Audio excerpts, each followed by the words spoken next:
Olá, caríssimos estrategistas, professor Leandro Signori, tudo bem com vocês?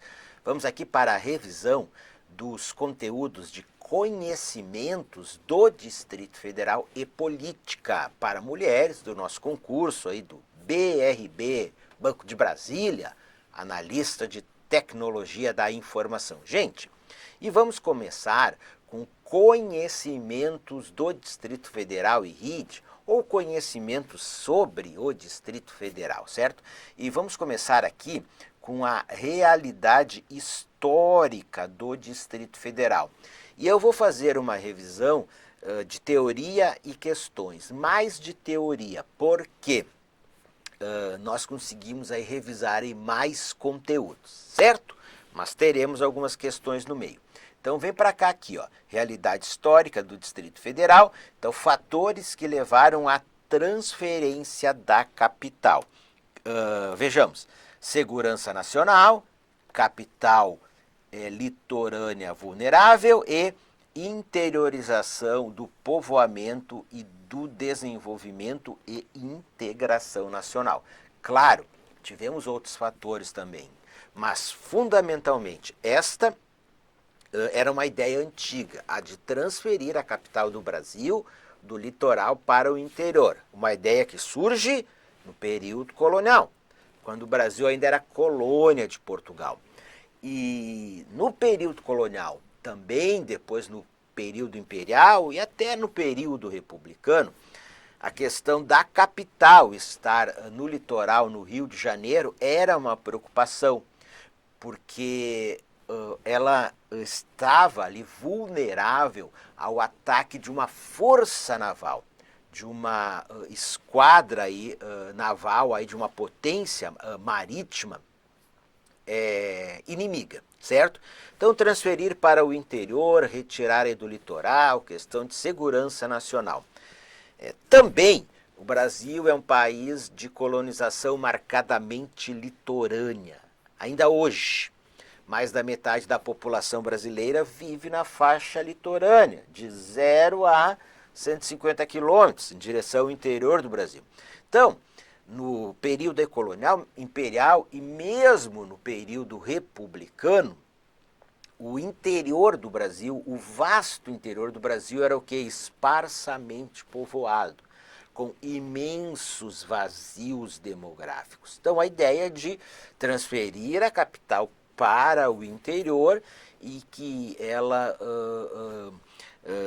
dinamizasse o povoamento do interior do território brasileiro, a sua exploração econômica. Contribuiria também para uma maior integração política do território brasileiro, ficaria mais perto de capitais de estados, de províncias, no Império, depois na República, de estados mais distantes do centro político aí do Brasil, que era a capital. Ok, turma? Perfeito. Vamos lá. 1822, o Brasil se torna um país independente. Aí, em 1823, nós tivemos a Assembleia Constituinte do Império Brasileiro. Que depois o Dom Pedro I foi lá, deu um golpe, né? Fechou aquela Assembleia Constituinte e outorgou uma Constituição. Ok, mas o que nos interessa aqui? Que nessa Assembleia Constituinte, José Bonifácio de Andrada e Silva, o patriarca da independência, ele apresentou, pessoal, um projeto, uma proposta para a mudança da capital. E ele sugeriu como nome, né, dessa nova cidade a ser construída, Brasília ou Petrópole. Então, o nome Brasília surge com José Bonifácio. Ok.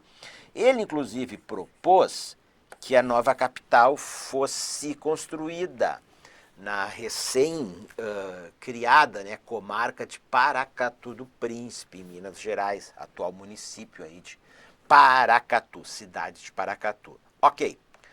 1889, o Brasil se torna um país independente. E elaboração da Constituição Republicana, que foi promulgada no ano de 1891. Então, a primeira Constituição republicana. Vamos lá? E o tema da mudança da capital foi inscrito no artigo 3º da Constituição, tá? Então vejam aqui, ó, fica pertencendo à União, no Planalto Central, uma zona de 14.400 km², que será oportunamente demarcada para nela estabelecer-se a futura capital federal. Turma, então a primeira Constituição do Brasil foi a do Império, fez 200 anos, né, no ano de 2024. Aí na República, a sua primeira Constituição, né, e a segunda, né, do Brasil independente, mas a primeira Constituição republicana incluiu o tema da transferência da capital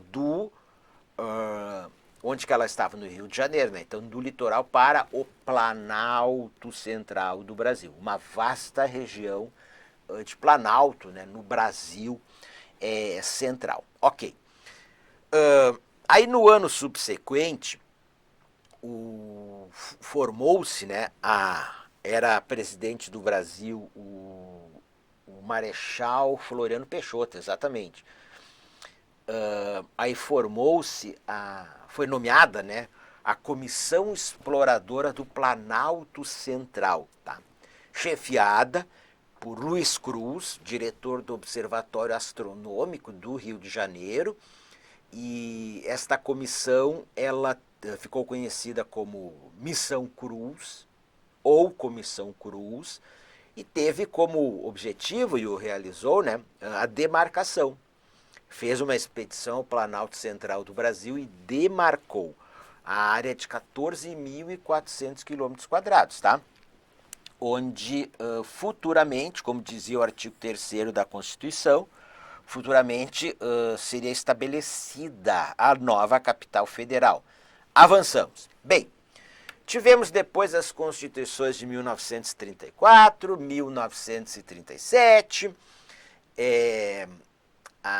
Estado Novo, ditadura de Getúlio Vargas, aí 1937 a 1945, redemocratização, elaboração de uma nova Constituição no ano de 1946. Tema da transferência da capital constou do artigo 4º das disposições transitórias. Aí o que diz? Ó? Artigo 4º. A capital da União será transferida para o Planalto Central do país. Parágrafo 1º. Promulgado este ato, o presidente da República, dentro de 60 dias, nomeará uma comissão de técnicos de reconhecido valor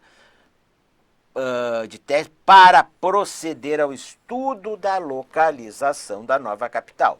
Pessoal, vejam, de 1892, 93, da Missão Cruz, até 1946, não se tomou medidas efetivas para a transferência da capital. Se teve lá medidas que não geraram efetividade. A partir da Constituição de 1946, foi se avançando num processo que levou à construção de Brasília e à mudança da capital do Brasil. Ok. Então nós tivemos a nomeação pelo presidente da República à época, o Eurico Gaspar Dutra, da Comissão de Estudos para a Localização da Nova Capital do Brasil.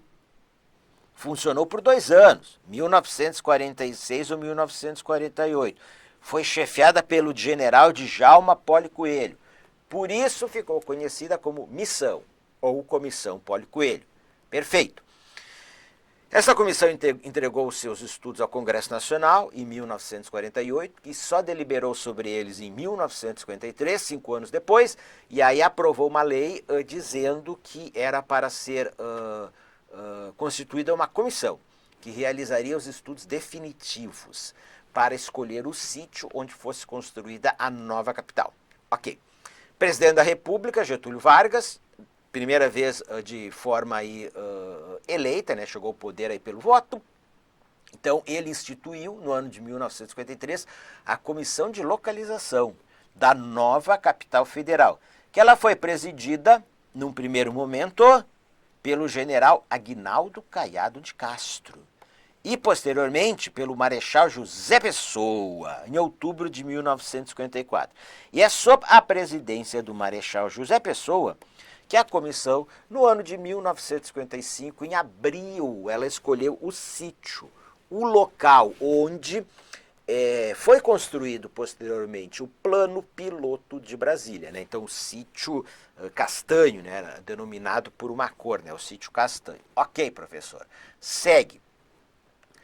Nós tivemos aí a eleição de Juscelino Kubitschek como presidente da República no final do ano de 1955. Como presidente, ele toma várias medidas para a construção da nova capital, entre elas a criação da Companhia Urbanizadora da Nova Capital, a Nova Cap, que teve como presidente Israel Pinheiro.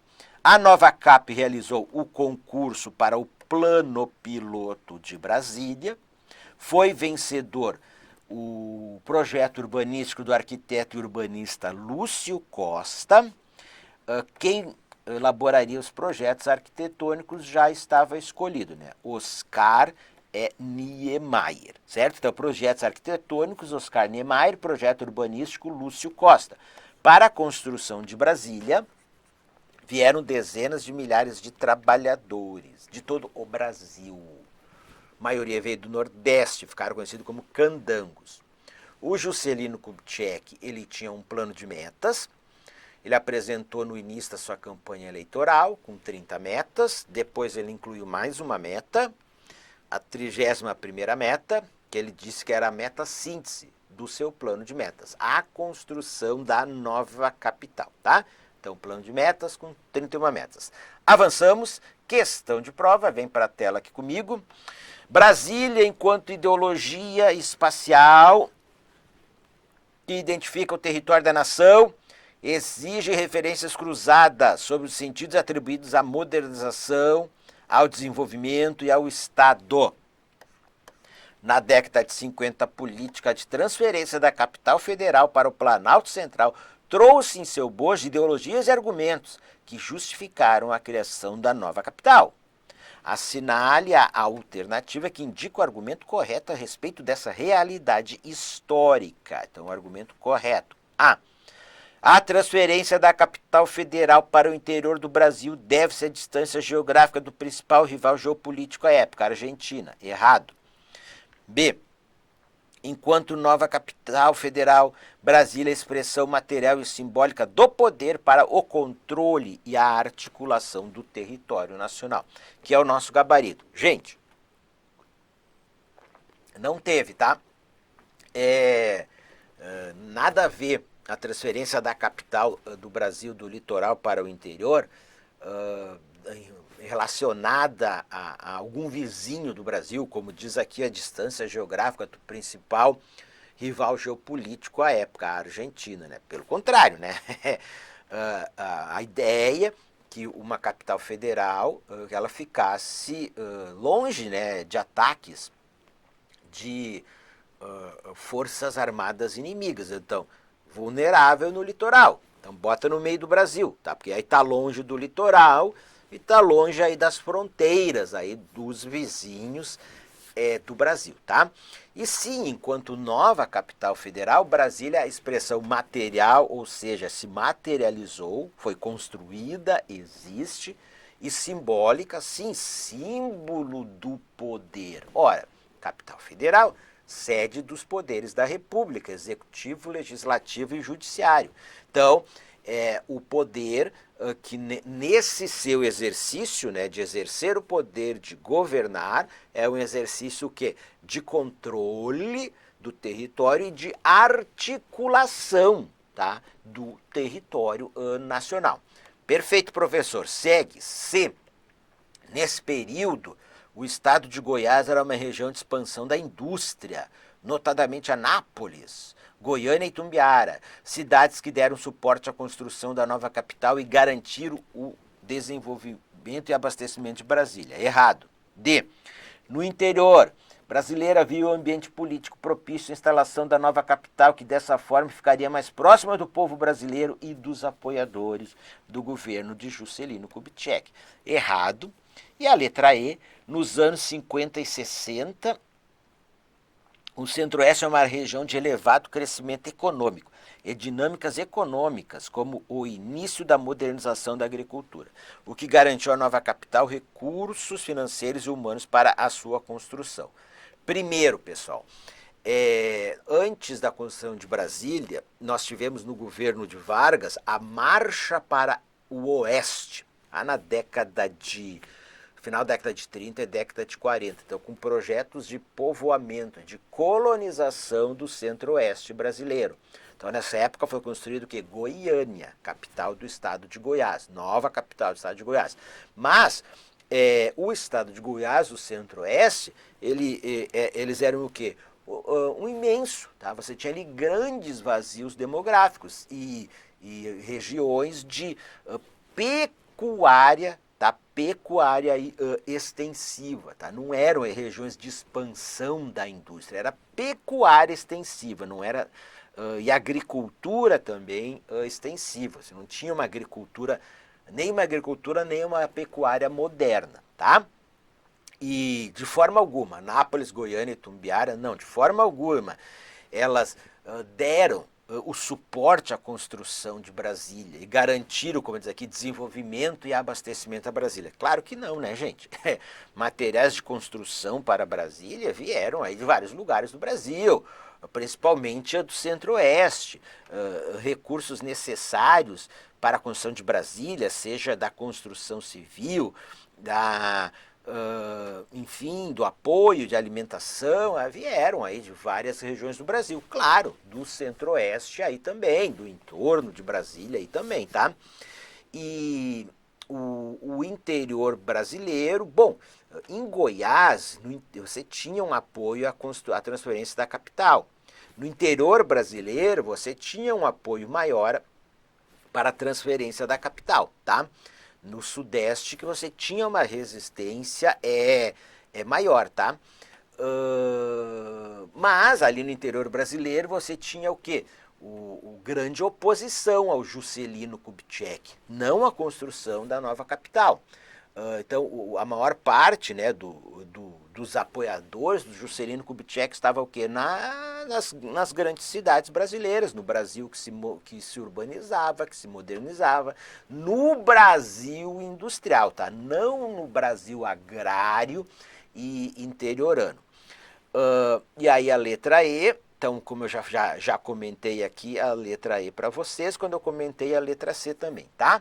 Certo, décadas de 50 e 60, Centro-Oeste começava a sua modernização agrícola, mas era uma região de agricultura e pecuária extensiva.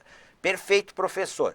Vamos seguir aqui, turma, vamos para a revisão de realidade política, urbana, étnica, social, geográfica e econômica do Distrito Federal. Rapidamente, já caiu bastante em prova, mas vamos revisar aqui, ó. Censo demográfico de 2022. População de Brasília e do Distrito Federal é a mesma, tá? Brasília está no Distrito Federal e no Distrito Federal está Brasília. 2.817.068 habitantes, menos 3 milhões de habitantes. Cresceu menos do que o projetado pelo IBGE.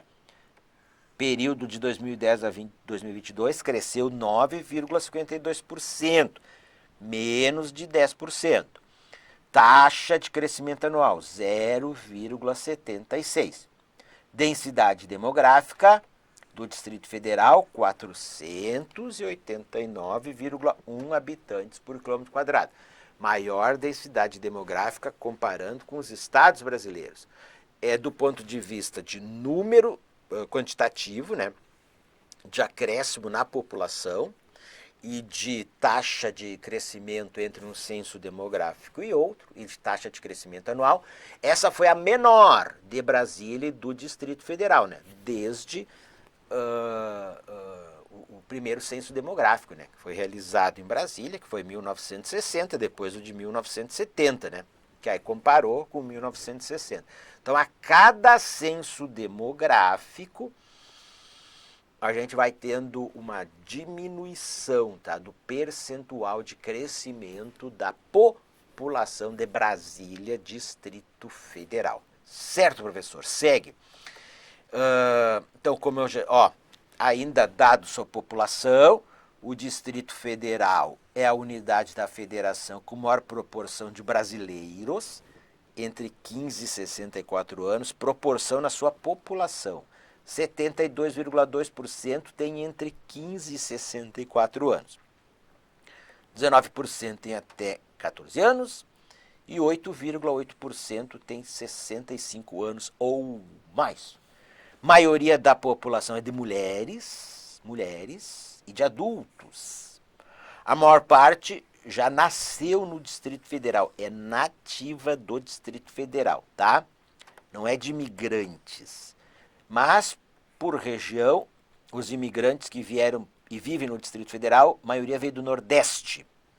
E por estado, o maior número é de Minas Gerais.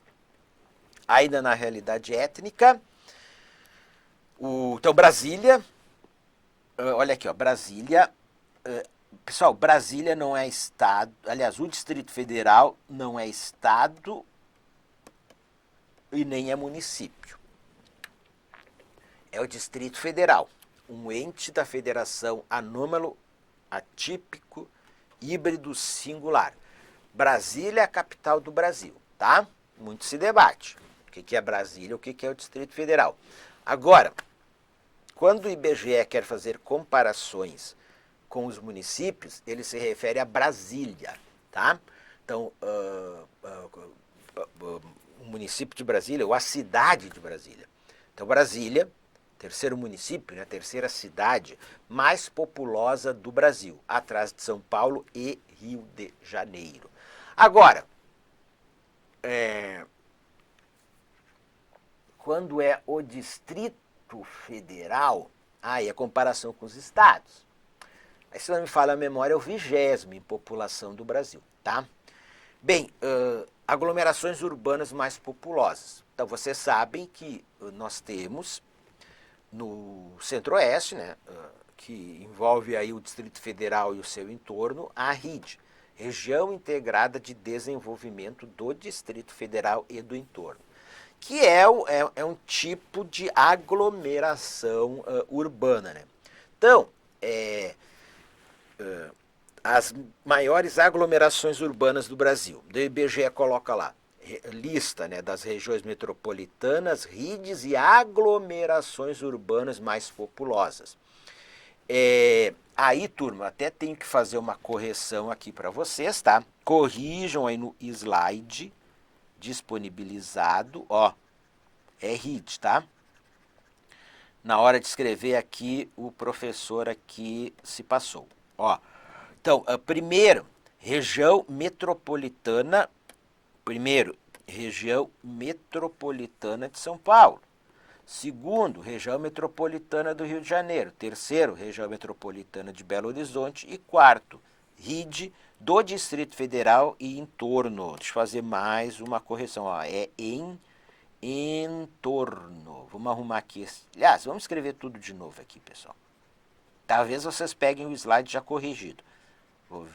E entorno. E entorno. Certo, professor? Avançamos. Então, quarta aglomeração urbana mais populosa do Brasil. RID do Distrito Federal e entorno. Avança. Realidade social, pessoal. Distrito Federal, pessoal, maior renda média domiciliar per capita do Brasil, maior PIB per capita aí do Brasil, maior índice de desenvolvimento humano, IDH, Distrito Federal, comparando com os estados brasileiros, tá? Porém, nós temos, e eu sempre digo, o Distrito Federal não é uma ilha, ele tem as características socioeconômicas do Brasil, né? Então, joia. Então, você tem maior renda média, maior PIB per capita, maior IDH, mas você tem muita desigualdade no Distrito Federal, como você tem no Brasil muita desigualdade. Então, expressivas desigualdades de renda, tá? Por faixas aí de renda, desigualdades de gênero entre homens e mulheres, desigualdades étnico-raciais pela cor da pele e no território. Então você tem regiões administrativas de alta renda, média renda e baixa renda, onde as diferenças são bastante expressivas, tá? Então, Lago Sul, enfim, você pode fazer referência ao Lago Sul como um bairro. Então, vários estudos já mostraram o bairro com a maior renda média domiciliar per capita do Brasil, tá? Então, vamos lá, turma. Lago Sul, Lago Norte, Plano Piloto, Sudoeste Octogonal, Parkway, alta renda. E aí uma desigualdade expressiva, tá? Com regiões administrativas de baixa renda. Paranoá, Cia Estrutural, Varjão, Varjão, São Sebastião, tá? Sol Nascente, Porto Sol, tá? Então vamos lá, gente. Então tá, expressivas e desigualdades. Inclusive, isso já foi até questão de prova do IADES, regiões administrativas com os melhores indicadores socioeconômicos, um deles a renda, elas têm o quê? O maior percentual de brancos na sua população. E regiões administrativas com os menores, os piores indicadores socioeconômicos, elas têm o quê? O maior percentual de pretos e os maiores percentuais de pretos e pardos na sua população, ok? Seguimos. Então, economia, o Distrito Federal, 3,2% do produto interno bruto nacional, maior produto interno bruto do Centro-Oeste, oitavo maior produto interno bruto entre os estados brasileiros. Amplo domínio do setor terciário. Uma hipertrofia econômica. O setor terciário, comércio e serviços, vocês vão trabalhar no setor terciário, serviços financeiros, bancos. Então, 95,1% do PIB do Distrito Federal. Setor secundário, indústria, 4%. Setor primário, agropecuária, menos de 1%, 0,9%. Gente, vegetação. Todo o Distrito Federal está em área do bioma cerrado, que é um bioma do tipo savana, na classificação dos biomas mundiais. Então, o cerrado é a savana mais rica do mundo em biodiversidade. E aí, o que as bancas, inclusive a do nosso concurso, gosta muito de perguntar em relação a unidades de conservação da natureza? Marquei aqui, sobre a Estação Ecológica de Águas Emendadas, onde ocorre o fenômeno da união de duas grandes bacias hidrográficas da América Latina, a Tocantins-Araguaia e a Platina, ou a do Brasil, tá? Aí seria a do Tocantins-Araguaia e a do Paraná. Perfeito, turma? Avançamos aqui, jogo para a tela, avança, volta aqui para mim. Vamos agora revisar a RID, Região Integrada de Desenvolvimento do Distrito Federal e do entorno. Vem para a tela. Então, primeira RID a ser criada no Brasil. Então, nós temos 3 RIDs, né? A primeira a ser criada no Brasil. Está lá no seu artigo 1º, criada para efeitos de articulação da ação administrativa da União, dos estados de Goiás e Minas Gerais e do Distrito Federal. Ela é constituída pelo Distrito Federal e 33 municípios, sendo 29 de Goiás e 4 de Minas Gerais. Perfeito, professor. Aqui vocês têm um mapa da RID, onde a gente verifica o Distrito Federal. Vocês podem, inclusive, parar o vídeo e ver aí os municípios da RID, né, que são limítrofes com o Distrito Federal. Ó, só temos um município mineiro que limita-se com o Distrito Federal, que é o de Cabeceira Grande. Então é 29 de Goiás e 4 de Minas Gerais. E para os de Minas Gerais, nós temos inclusive um mnemônico que ajuda a decorar esses municípios, que é Cuba. Cabeceira Grande, que está ali marcado, ó, Unai, Buritis e Arinos. Ok. Então, em azul claro, os municípios que passaram a fazer parte da RID na sua criação em 1998, no governo de Fernando Henrique Cardoso, FHC. E em azul, um azul aí escuro, os que passaram a fazer parte da RID em 2018, com a ampliação da RID. Certo, professor? Adiante. Então, a lei da RID são 8 artigos. O 7º e 8º não precisa decorar, certo? Então, quem ainda não decorou, vai lá e decora o artigo 1º ao 6º. Isso cai em prova. Gente, vem para a tela. Artigo 3º. Considera-se de interesse da RID os serviços públicos comuns ao Distrito Federal e aos municípios que a integram, especialmente aqueles relacionados às áreas de infraestrutura e geração de empregos. Você diz, professor, mas que lei é essa? Gente, ó, Lei Complementar número 94, tá? De 1998, Lei Complementar Federal. Criou a RID. Certo? Então tá.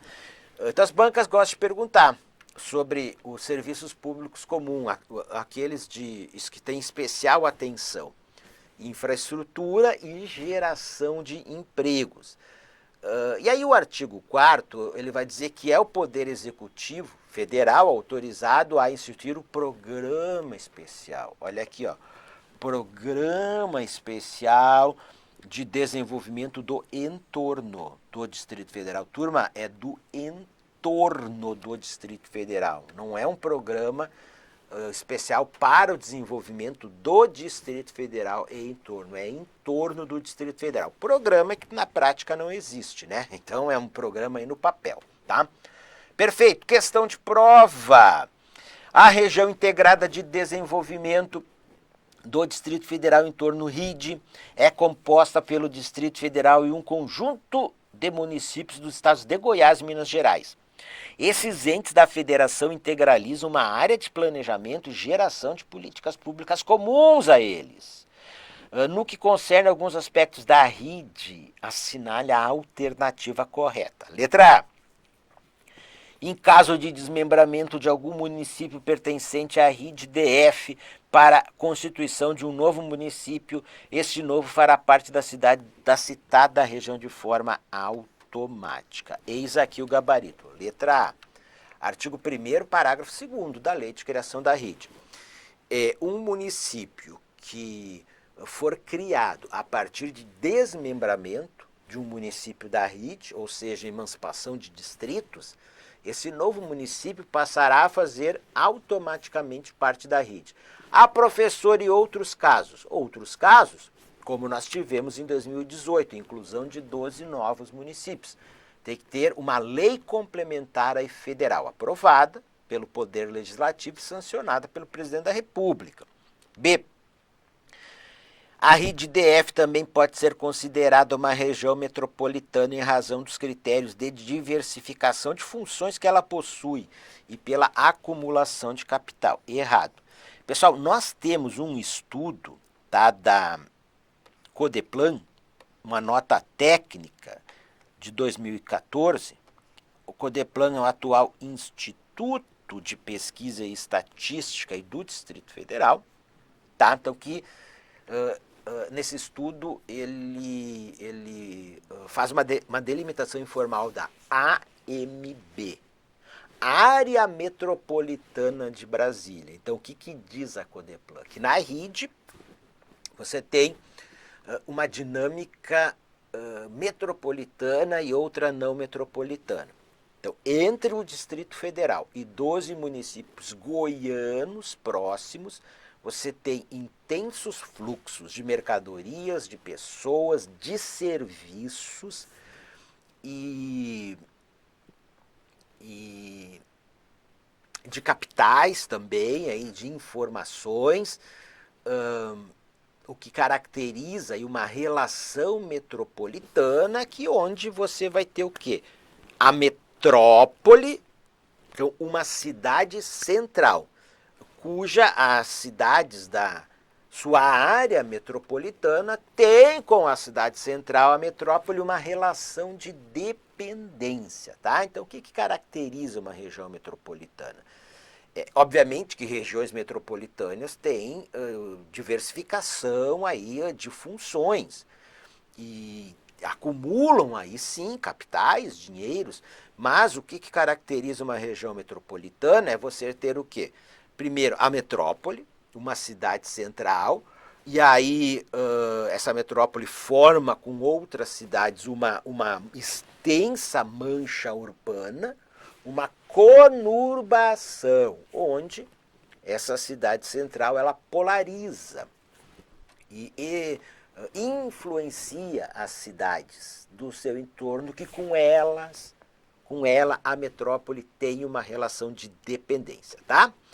Então, a RID-DF, do ponto de vista formal, legal, não é uma região metropolitana, certo? Tá? Enfim, segundo a Codeplan, enfim, em parte da RID você tem uma relação metropolitana, mas não em toda a RID, tá? E também as regiões metropolitanas só podem ser criadas pelos estados, e são intraestaduais. A RID envolve aí unidades federativas, né, dos estados de Goiás, Minas Gerais, municípios, e o distrito é federal, certo? Então ela tem uma formação e uma relação de governança diferente das regiões metropolitanas. Ok, professor? C. A esfera autorizada para a criação do Conselho Administrativo para coordenar as atividades a serem desenvolvidas na RID é o Poder Executivo Municipal. Gente, a esfera autorizada para a criação do Conselho Administrativo para coordenar as atividades desenvolvidas na RID-DF é o... Gente, para coordenar é o Poder Executivo Federal. Vamos conversar aqui, pessoal. Federal. Olha aqui, ó, COARRID. Então está falando do COARRID, Conselho Administrativo da RID. O COARRID. Turma, então preste atenção aqui, ó. O COARRID, ele é formado, olha só, olha que interessante, pessoal. Ele é formado por representantes do governo federal, tá? De ministérios do governo federal, secretários executivos de ministérios do governo federal, por representantes indicados pelo Distrito Federal e pelos estados de Goiás e Minas Gerais e por representantes dos municípios de Goiás e Minas Gerais. Gente, agora prestem atenção, ó, a alteração do decreto regulamentador da RID no ano de 2024. Ó, e por representantes da sociedade civil, presta atenção. As bancas adoram novidades. Então, pessoal, o decreto 7.469 de 2011, ele teve mais uma alteração no ano de 2024. Então, alterou a composição do COARRID, né? Então, ministérios que foram desmembrados no governo federal, então, e novas nomenclaturas de ministérios, então aumentou o número de representantes do governo federal e incluiu representantes da sociedade civil. Um representante da classe trabalhadora, tá, indicados aí por entidades representativas dos trabalhadores com sede e atuação na RID, um representante da classe empresarial, será indicado por entidades de representação empresarial com a sede e atuação na RID, e um representante da sociedade, de entidade que atua com o tema aí do desenvolvimento regional, que tenha atuação na RID, aí não diz com sede e atuação na RID. Então, sociedade civil que tenha atuação na RID, ok? Então, 3 representações da sociedade civil. Quem que é o presidente, turma? Vamos rapidamente aqui. Quem que é o presidente do COA-RID? É vem para cá, ó. É o secretário executivo, gente, do Ministério da Integração Nacional. Então, é Poder Executivo Federal. Agora mudou também, tá? Pera aí. Presidente.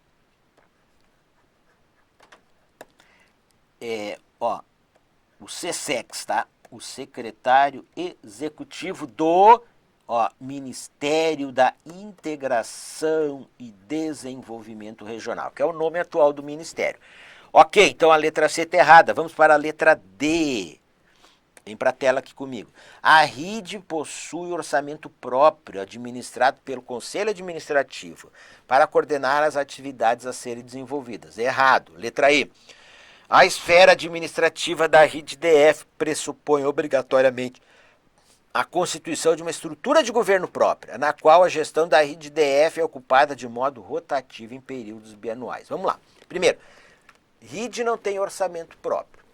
A RID não tem, ela é uma região administrativa sem personalidade jurídica. Então você pega uma parte do território e ali você delimita, implanta uma região administrativa. Para quê? Para atender as políticas públicas, né, previstas, aí, planejadas para aquele território. No caso da RID, então, o desenvolvimento regional, a redução das desigualdades regionais, a redução das desigualdades socioeconômicas, a dinamização econômica por meio do quê? Da articulação da ação administrativa da União, dos estados de Goiás, de Minas Gerais e do Distrito Federal, tá?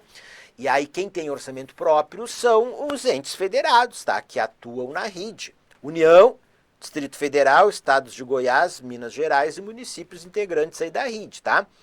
E a RID é articulação administrativa. Ela não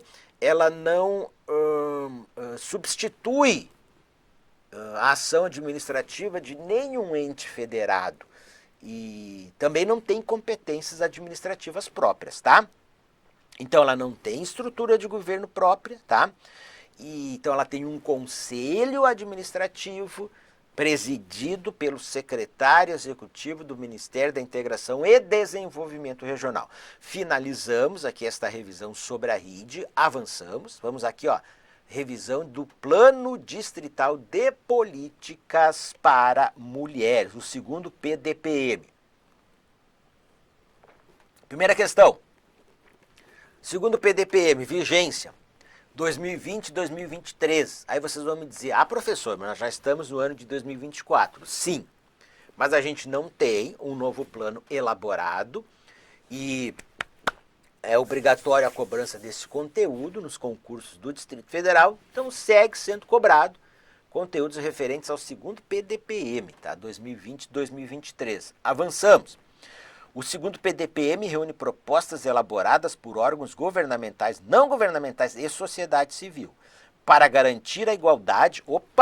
Para quê? Então, gente, para garantir a igualdade das mulheres. Gente, é igualdade, tá, das mulheres. E combater a discriminação de gênero. A elaboração do documento foi coordenada pela Secretaria da Mulher. O plano foi aprovado por meio do decreto número 42.590, de 7 de outubro de 2021, que também institui o Comitê de Articulação e Monitoramento. Turma, então quem que participou da elaboração do segundo PDPM? Órgãos governamentais, órgãos aí não governamentais e sociedade aí civil, tá?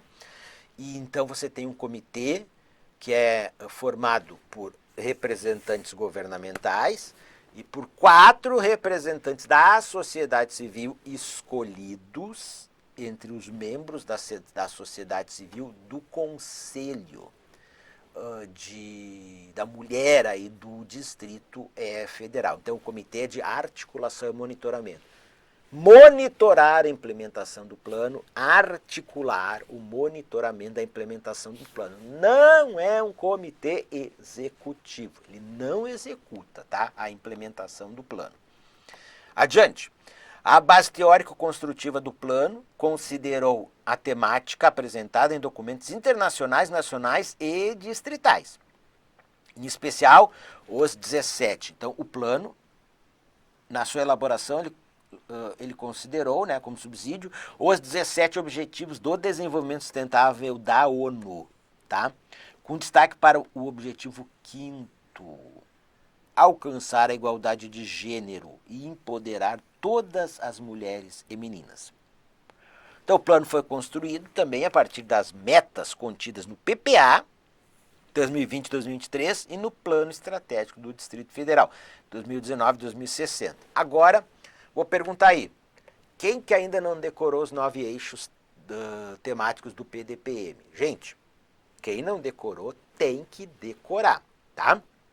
A gente já vai fazer a leitura aqui deles. Muitas das questões de prova, pessoal, elas vêm perguntando sobre, elas colocam lá. Então vejam, ó, o plano, pessoal, ele tem eixos, aí cada eixo tem objetivo geral, objetivo específico, metas e ações. Então ele é um plano, enfim, pela própria característica de plano, objetivo geral, específico, metas, ações, digamos de uma linguagem genérica, tá?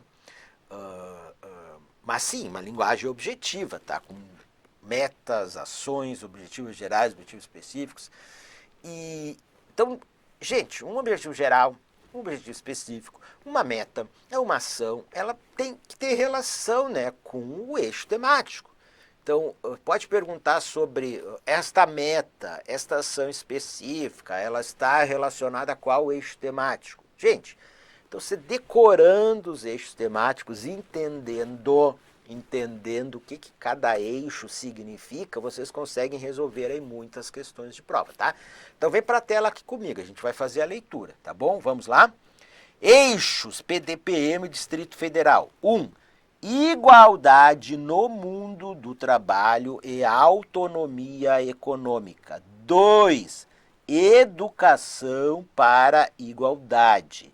3. Saúde integral das mulheres, direitos sexuais e reprodutivos. 4. Enfrentamento de todas as formas de violência contra as mulheres. 5. Participação das mulheres nos espaços de poder e decisão. 6. Igualdade para as mulheres rurais. 7. Cultura, esporte, comunicação e mídia. 8. Enfrentamento do racismo, sexismo, lesbofobia e transfobia. 9. Igualdade para mulheres jovens, mulheres idosas e mulheres com deficiência. Perfeito? Você tem até a hora da prova para decorar os 9 eixos do PDPM. E também para decorar do artigo 1º ao artigo 6º da Lei Complementar número 94 de 1998. Segue. Questão de prova. Em relação ao segundo plano distrital de políticas para mulheres, segundo PDPM 2020-2023, assinale a alternativa correta. A. O segundo PDPM consiste em um conjunto de propostas de políticas públicas elaboradas por órgãos não governamentais e pela sociedade civil, para garantir a igualdade das mulheres e combater a discriminação. O que faltou aqui? Olha a pegadinha. Então, elaborado por órgãos governamentais, não governamentais e pela sociedade civil, para garantir a igualdade, tá, das mulheres e combater a discriminação. Igualdade, vamos voltar até para cá, ó. Para garantir a igualdade das mulheres e combater a discriminação de gêneros. Igualdade das mulheres em relação aos homens e entre elas mesmo também, tá? B. As atividades dos membros do Comitê de Articulação e Monitoramento e das câmeras técnicas são consideradas serviço público relevante, não remunerado. Perfeito, serviço público relevante, não remunerado. Então, o comitê pode ter também a formação de câmaras técnicas, tá? No interior do Comitê de Articulação e Monitoramento. C.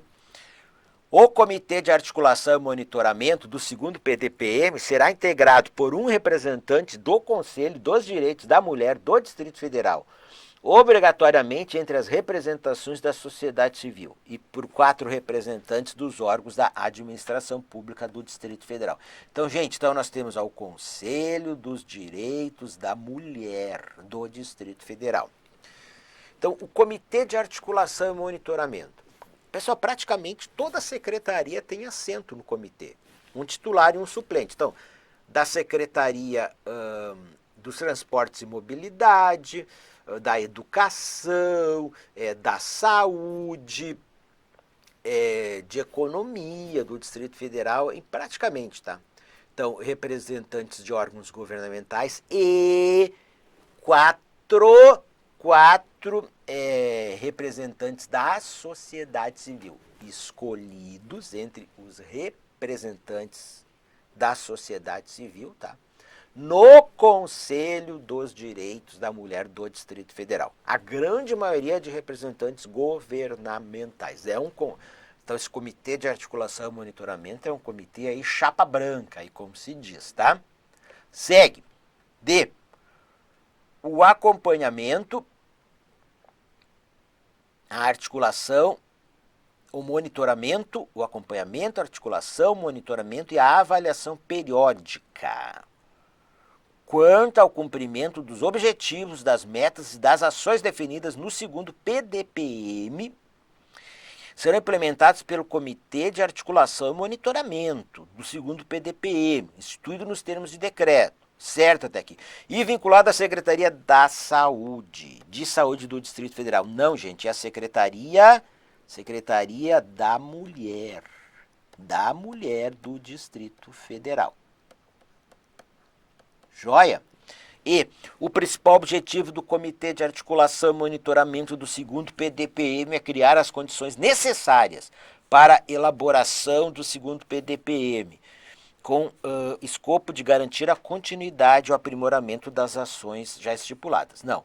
Gente, olha só, o comitê não tem que criar as condições necessárias para elaborar o PDPM.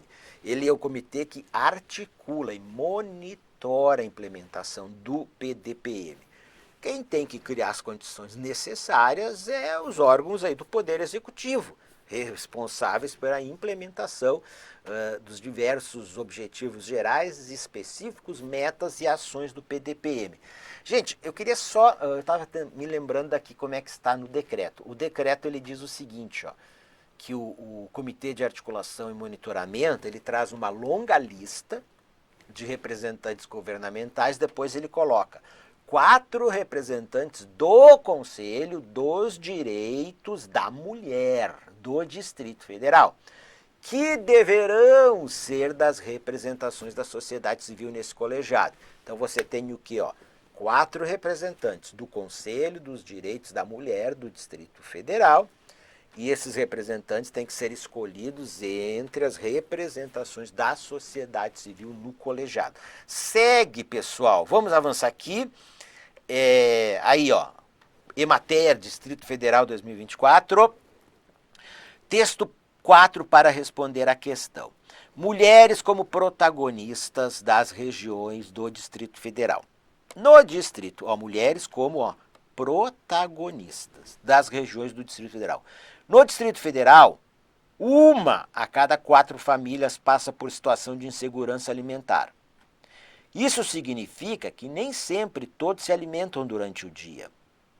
Os dados da pesquisa distrital por amostra dos domicílios da Codeplan, Companhia de Planejamento do Distrito Federal, mostram a dura realidade de 1/4 das famílias brasilienses. Tentando combater as estatísticas, a líder comunitária, Ana Cristina Rodrigues, tem projeto em Santa Luzia, um dos locais mais pobres do Distrito Federal. Depois do lixão fechado em 2017, as famílias, principalmente catadoras, não se mudaram. E hoje as famílias da região vivem em situação de extrema pobreza e vulnerabilidade. O projeto chamado Ação Mais Amor não leva somente comida para as pessoas, mas também roupas e insumos básicos. Certo? Então é um tipo de questão. O examinador ele vai pegar um texto, uma reportagem, algum material informativo que traz uma descrição e aí vai perguntar: o que está escrito aqui tem relação com qual? Ou com quais eixos do PDPM? Por isso que vocês têm que decorar os 9 eixos. Então olha aqui a questão.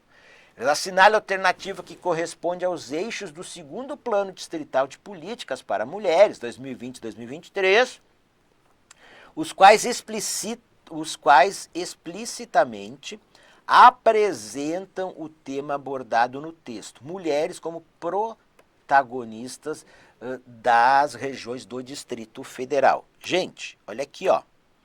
O gabarito é a letra B. Olha aqui, ó. Participação, essa aqui tá claro, eixo 5. Participação das mulheres nos espaços de poder e decisão.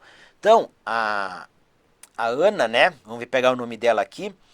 A Ana, ela é uma líder comunitária. Então ela está o quê? Num espaço de poder e decisão. E ali, ó, mulheres como protagonistas, ou seja, que lideram, que têm iniciativa, protagonistas. Então, a participação das mulheres nos espaços de poder e decisão. Com isso, nós podemos eliminar as demais alternativas que não citam, né? Esse tema que está bem claro, né? Participação das mulheres nos espaços de poder e decisão. Gente, por eliminação vai ser a letra B. Porque o outro eixo que diz, ó, eixo 1, igualdade no mundo do trabalho e autonomia econômica.